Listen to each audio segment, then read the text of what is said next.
nang sinisigawan, wala kang karapatang sigawan siya. Ayaw mo nang pinapahiya, ano mo siyang papahiyain? Kasi ang pag-ibig sa asawa, gaya ng pag-ibig mo sa iyong sarili. Ayaw mo nang ikaw ay pinapahiya sa harap ng tao, huwag mong papahiyain yung asawa mo.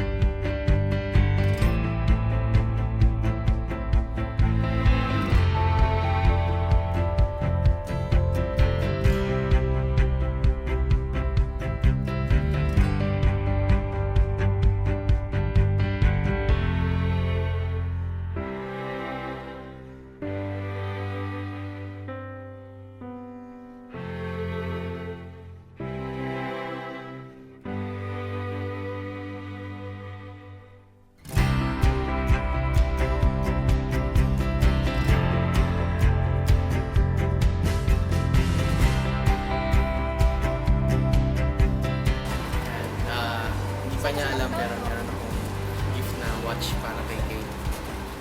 So, kaya ibigay ko sa kanya.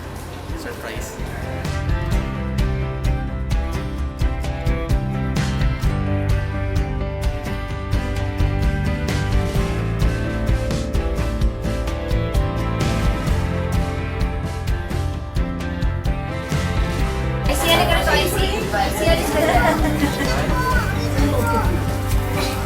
Surprise ako.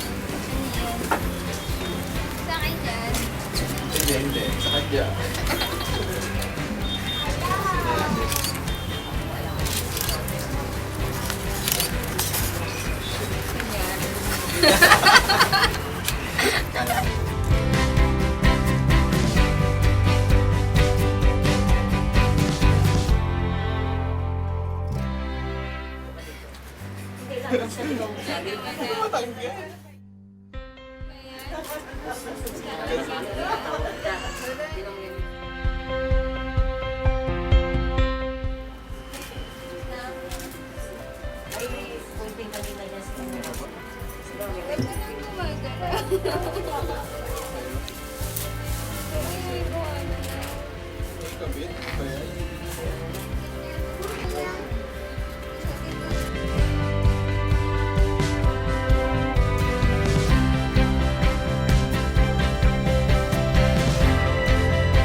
Sapagkat ang babae na may asawa ay ipinali ng kautusan sa asawa, samantalang ito ay nabubuhay na.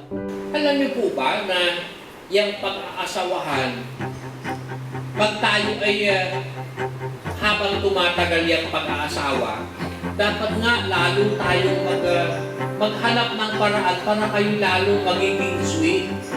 Bakit po? Nanganganib kasi araw-araw nag-deteriorate, parang bulaklak yan eh. Talagang pag dumating yan doon sa pinaka-peak ng paglaki, subject yan para mag-deteriorate. Sabi nga po ni Brother Eli, hindi dapat na agad yung mag-deteriorate. Meron po diyang mga paraan para ma-sustain, manatiling sariwa. Kung hindi man talaga yumabong na yumabong, kasi ang highest peak of attraction, wika niya, ay pag magkasintahan. Hindi nyo ba napapansin pag mag-shota, mahaba ang pasensya ni Richard? Pero pag mag-asawa, ano ba iba? Apa-apa ka na. Pero noong araw, talagang kahit natadya ka na sorry okay lang yun. Kung nasarapan kakuhanin dun sa niluto naubusan kita ng ulam. Okay lang yun. Tuwa nga ako, inubos mo Abay, pagkaan ng araw asan na yung ulam dito? Naubos pa ako Wala nang pasintabi. Wala na yung parang pag-asa sa alang-alang na nakasasakit siya ng kalooban. Alam nyo ang mga babae, minsan ganun din, likas yan na nagdaramdam, di lang yan iimik. Totoo, hindi. Kaya, dapat maano ka, Brad Richard, dapat matunog ka, na pag medyo, pagdamdam ko yung misis ko, sabi ng Diyos, huwag akong maging mapait. Kaya dapat talaga pinag-uusapan